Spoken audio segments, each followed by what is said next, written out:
Good morning, I'm Neva Manu, and this is your morning news fix for Monday, 23rd of September.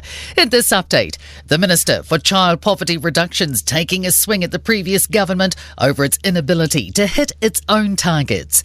The previous Labour government set a target of reducing the number of children living in material hardship from 13% in 2018 to 9% by June this year. But the latest statistics show that figure is at 12.5%.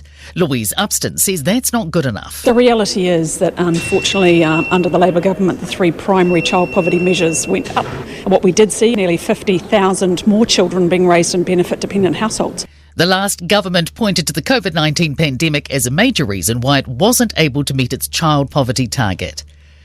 A clinical psychologist says Philip Mertens may feel a sense of sympathy towards his captors since returning home. The New Zealand pilot is now safely back with family in Jakarta after being freed Saturday. He was held captive for 19 and a half months by rebels in West Papua. Umbrella Wellbeing's Dougal Sutherland says it isn't unusual for people like Philip Mertens to develop a bond with people and places while held captive.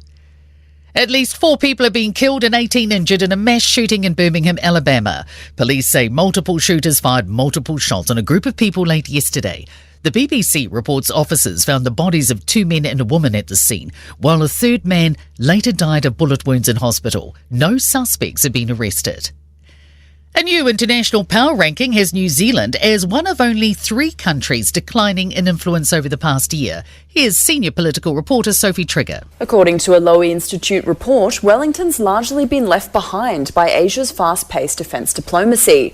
Along with Russia and war-torn Myanmar, New Zealand dropped in overall power this year, the Institute noting a 14% loss since 2018. The fall in rankings was attributed to less defence networks and a drop in diplomatic influence.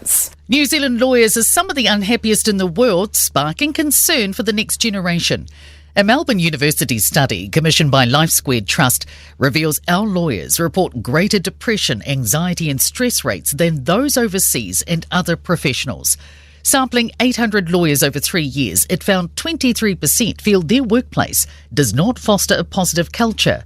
Clinical psychologist Jackie Maguire says that we need to address the negative culture and foster self-determination in our legal systems. The Wellington Mayor's flip-flopped on why she chose to sell her car. Last week, the Mayor told Nick Mills on Newstalk ZB Wellington Mornings that she too is feeling the crunch financially. But Whānau then changed her tune when asked about the issue again on TVNZ's Q&A with Jack Tame. She told Tame she didn't sell it to pay the bills, claiming her statement had been taken out of context. Then, after the interview, the Mayor's office gave a statement saying she did sell it to help with her mortgage. In sport, Lando Norris has led from start to finish at the Singapore Grand Prix to take another chunk out of Max Verstappen's Formula One championship lead. Meanwhile, in the subplot over whether Liam Lawson will take over from Daniel Ricciardo at Racing Bulls, Ricciardo has finished 18th with all signs pointing to his exit from post-race interviews. Finally, Sri Lanka have the advantage after 4 days of the first cricket test against New Zealand at Galle. The Black Caps are 207 for 8, chasing 275 for victory. And I'm Neva Manu. That's your latest news fix. We'll be back with the next update at midday from the Newstalk ZB newsroom.